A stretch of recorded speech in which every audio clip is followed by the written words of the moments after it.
So you want to know how to become a state certified plumbing contractor here in the state of Florida? Well, let me just tell you that you have clicked on the right video. Welcome to contractorsprepschool.com.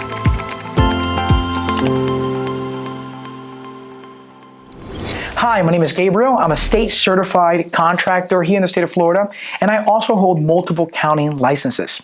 And I want to do this video because I want to answer the question, how can I become a state certified plumbing contractor here in the state of Florida? So before we start this video, I want to talk about the difference between a certified plumber and a registered plumber. You see, the certified plumbing license allows you to work all over the state of Florida, not only in specific counties. You can work all over the state of Florida without any restrictions as far as plumbing work is involved. Now, a registered contractor is a person who walked into a county, let's say Broward County, Monroe County, Miami-Dade, and they simply ask, hey, I want to become a plumber. And usually those counties require you to be a journeyman or have a journeyman certification and then become a master plumber. The state of Florida doesn't work that way. There are requirements that they want you to meet as far as your experience, and there is multiple ways that you can show that experience. You can even show that experience through military background. If you have a degree, a 4-year degree, they can give you up to 3 years of experience. If you don't have a high school diploma, that's okay. You can show work experience as well. So there's multiple ways for you to show those experiences. But if you have the experience required, you can go and become a state certified contractor. And the state license would allow you to work all over the state with no restrictions. So let's talk about how to register for this exam. The first thing you want to do is you want to visit floridaexam.com. They're going to ask for your name, your address, your phone number, your email, and they're also going to ask you for your Social Security.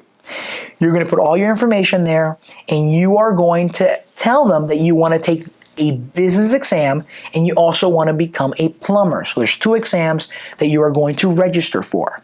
Number 1, you're not choosing a business date. All you're asking is for permission to take the business exam. And you are choosing a plumbing date on that website. So make sure that you have enough time for you to prepare and pass this exam. Now we're going to talk about the exams, how many questions they have on each examination, what are the books that are required for each of these exams, and then I'll talk about how to prepare for these examinations. All right, so now we're going to talk about the actual exams. We're going to talk about the business exam and also the plumbing, and we'll talk about the books that are required for your business portion and your plumbing portion of the exam. The first thing is that if you're going to take the business examination, that business exam is going to be 125 questions. Only 120 are going to be graded, and you are required to bring specific books that they're asking you to bring. One of them is known as a contractor's manual. Then you have AI documents, and you also have this book known as the Builder's Guide to Accounting. Interesting fact about the business exam is if you take the business and you become an actual licensed contractor, you take the business and let's say you take AC and you get your license to become an air conditioning contractor, and in the future you want to take your plumbing exam, guess what? You don't have to repeat the business portion again. The business is the same for all the different categories. So I've made a different video, and what I'll do is I'll add that link to the description of this video, so please make sure you watch it. That way you can know more about that exam. But the exam is 125 questions.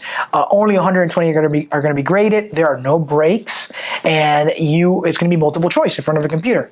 6 hours and 30 minutes is a long time for an exam. And this is why these exams are extremely difficult, because they give you a time restriction and they give you these books, and any question is valid. Why? Because it's an open book examination. So they can ask you anything they want, and you just need to know where to go. Now, the plumbing exam is also open book.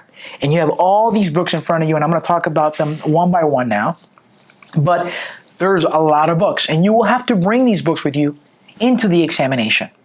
Now, the plumbing exam, because it's different, you are actually going to go to Kissimmee in Orlando and take this test. Please be aware that you can only bring the books that are required or listed on the state website. I'll also add a link to that list so that way you can have the most current edition that they're asking at the moment. But please be aware that you can only tab and you can highlight your books. You cannot write on these books. So let's talk about these books and what the titles of these books are, okay? But before I do that, let's talk about the questions that you're going to be, how many questions you're going to be given for these exams. So there is a morning exam, and this is in Kissimmee. There's a morning exam and an afternoon exam. there are 45 questions in the morning and then 65 questions in the afternoon. Now, you can not only count for 45 questions because they usually add 5 questions per exam. So if there's 45 questions in the morning, you're really going to get about 50 questions. And if there is 65 questions, you're going to get about 70 questions because they're always adding pilot questions. These pilot questions are not graded. They're just scattered through the exam and you don't know which of these are pilot questions. So if you take 10 minutes on this question and you might be struggling trying to find it, let's say you find it at the end of the day, but it's not worth any points, you're losing time in this examination. And you gotta be aware of that. So they actually tell you to treat each and every one of these questions like a pilot question. That way you're not spending too much time on one specific question. You have to move fast because you're limited on time. Now the morning exam is 50 questions, multiple choice, but then you have 5 questions that are isometric drawings. The ISOs are weighted. I don't care what anybody tells you, the ISOs are heavily weighted. I mean, you have to do phenomenal on all your multiple choices and to be able to at least pass your test. But if you don't do well on your ISOs and you do decent on your multiple choice, you still might not get the passing score that you need, which is a 70%. So I always tell students, make sure that you have your ISOs right. And we'll talk about preparation for that in a few minutes, but I just want to let you know, the books are good. You should know your books, but you should also have information and know and have the knowledge and how to do a proper isometric drawings and how the state wants it, right? So if you don't know that, then you might want to invest on a preparation program or on a seminar that teaches you how to draw ISOs correctly. That way you can pass this test. And it's quite a lot. I mean, it's 4 hours in the morning, 4 hours in the afternoon. It's a lot for your brain to take, but this is what you have to go through in order to become a state plumbing contractor here in the state of Florida. Now, let's talk about the books, and I'll present each of them one by one so you know the books that are required for this examination. The first book that I have here in front of me is the Accessibility Code. This book is required for the state examination, and you might get a few questions, but it's a code book. The next one is the Mechanical Florida Building Code, and they're all considered Florida building codes, but you have individual, like Florida Building Code Accessibility, Florida Building Code Mechanical, Florida Building Code Residential, Florida Building Code Fuel Gas, and then you have Florida Building Code Plumbing, okay? Now, it's interesting because in these exams, a lot of times they can say, like, according to the Florida Building Code, right? You just don't know which code, and you have to know these books, how to use them. So in the course that we provide here, we go through questions, we show you how to use them because these books have they have an index, they also have a table of content, but how do you use these books, specifically taking into account the size and so much information that they have? You need to know how to use them and how to move extremely fast in order to pass this test. So these are the code books that are required to the exam: the accessibility, the fuel gas, the residential, the mechanical, and as well as the plumbing code. Then you're required to also bring with you a book known as the Chapter 64E6, and this is basically from the Department of Health, from the State of Florida Department of Health. This is standards for on-site sewage treatments and disposable system. This is a book you will be required to have with you, and you will be tested on this book. The next book is the Solar, Water, and Pool Heating Manual, Design and Installation and Repair and Maintenance. It can be this way, it can be white and blue, it doesn't matter as long as you have the January 2006 edition is the one they're currently using. Make sure that you click on the link under the description of this video to make sure they're still using this video, because you might be watching this video a year after I make it, right? You want to make sure you have the right edition. The next book, which is also highly tested, extremely highly tested, it is the NFPA 99. Now, this NFPA 99 book is actually healthcare facilities code is a 2018 they're using, so make sure that you're still using the 2018, but at the time of this video, that's what they're using. It's actually highly tested on the exam. The next one is the NFPA 14 book. This book is known as a standard for the installation of standpipe and hose systems. So again, another NFPA book used on the exam. Another big book here, known as the OSHA 1926. This is a safety book, and this has the 1903, 1904, 1910, 1926 sections, and they all talk about basically, this is a compliance book for safety, and they're going to ask you questions. They can ask you questions about ropes, about excavating, about hard hats, right? Anything that has to do with safety and even penalties and citations in the actual workplace. The next book that is required is the Mathematics for Plumbers and Pipe Fitters. There'll be a few math questions, not a lot, but this is a book that you will use, and it's not only just about math. There's a lot of information here about calculating the pipe of length and the difference between different types of pipes, what is the difference between a copper pipe and maybe plastic pipes, and they'll ask you questions like this, and you need to know this book. You have to bring this book to the exam. The other book, which is also tested, it seems like all these books are tested highly, but this one, especially NFPA 99 in this book, known as the Plumber's Handbook. Plumber's Handbook Revised Edition. This book talks about the history of plumbing, all the way from installing water systems, from fire prevention, from swimming pools, from gas. And the interesting thing about this book is that there's so much information here, but you also have a book that is known as the fuel gas, right? So where do you go if they ask you gas questions? Sometimes the question is going to be very direct. In other cases, the question is not going to be direct, and you just need to know, okay, this book talks about gas. Well, but I also have a fuel gas, right? This book talks about safety, and this this other section of this chapter talks about safety. So this is why this exam is quite difficult, because you need to know each of these books in order to pass your test. Now, I know this is a lot of info, but I want to make sure that I complete this video by talking about something that is extremely important, and that is your experience, and the experience you're required to show the state of Florida once you have properly passed these exams. You see, you need a 70% for the business exam, and you need another 70% for the plumbing. The minute you pass one of these exams, there's no specific order. You can take the plumbing first and then the business later. I strongly suggest for you to take the business portion first, because it's the one with the least amount of books, and usually is the one that's hard. That test has accounting and law, and you want to get that one out of the way and then do the plumbing later. That's just my personal experience, but again, to each his own. Once you pass both of these exams, the minute you pass that first exam, you're going to have 4 years to pass the other remaining exam, in this case the plumbing exam, and 4 years for you to activate your license. So that means that if you take the business portion and you pass that one with a 70%, the clock is going to start ticking. If you don't take the plumbing portion in 4 years, guess what? You're going to have to repeat the business portion again, and you don't want to do that. So as soon as you pass the business, make sure that you are studying for your plumbing so you can take that one and knock it out of the park and then get your license. But we're not done yet. You see, once you get a 70% on both of these exams within that 4 years, then you have to fill out a form and ask the state of Florida to now accept your experience by showing them maybe W-2s, showing them who you work for, what are the different types of experience criteria that they're asking for, and make sure you meet them. And they're going to want credit check, fingerprints. It's a whole application you have to fill out. And then the state of Florida, once they have, basically checked out your application, they're going to determine if you have the experience that they required, and they're going to give you a license. Just make sure that you look at the application requirements, what they're asking, and how to meet that criteria, so that way you know exactly what they're asking, you can give them what you have, and then you can have your license.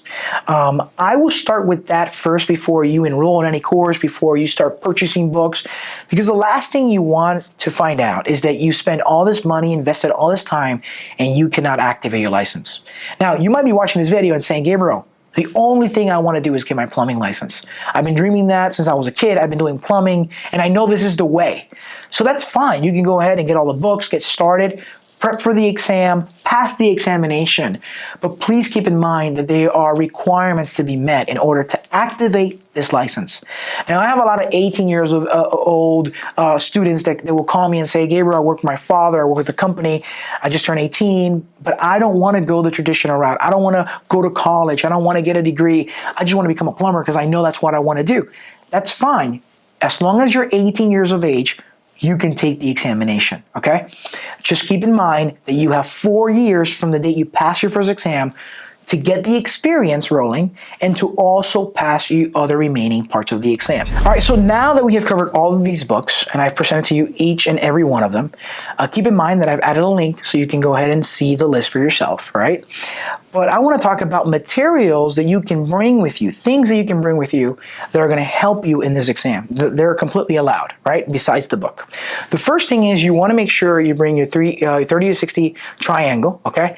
This is for your isometric drawing, so that way when you are drawing your ISOs, you can show directional flow.